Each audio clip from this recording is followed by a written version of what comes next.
Ուժեղ սևանցիներ, ողջունում եմ ձեզ։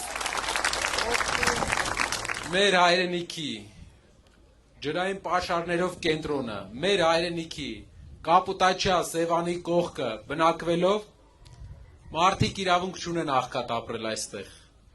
Այս ռեսուրսները, որ Աստված մեզ տվել է, պետք է օգտագործենք մենք, որպեսզի մարդիկ կարողանան այս տարածաշրջանում լավ ապրեն։ Պետությունը կառավարելը մենակ փող ծախսել չի, մենակ բյուջե ծախսել չի, դա վարժ լինել է, իմանալ թե ինչպես պայմանավորվել, ինչպես գործարարներին բերել Հայաստան, ինչպես տեղում զարգացնել տնտեսությունը։ Ասում են ուսուցիչների 4-ից 1-ն է անցնում ատեստավորումը։ Աշխատավարձերը 100,000 դրամ, 110,000 դրամ, ինչպես ապրեն։ Մեր ծրագիրը այլ է։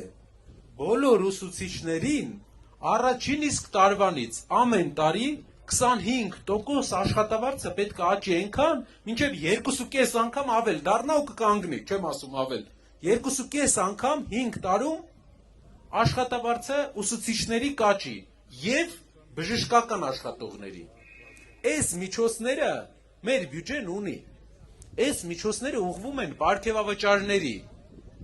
Մենք սա պետք է ուղղենք ամենախոցելի, բայց ամենակարևոր խմբերի։ Ուսուցիչների, ովքեր դաստիարակում են մեր հասարակությունը,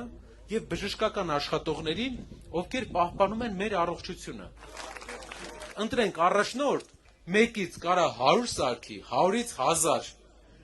Այս աստվածատուր հնարավորությունները օգտագործողա պետք, վարժ զարգացնողա պետք։ Սամվել Կարապետյանը, համաձայն ենք։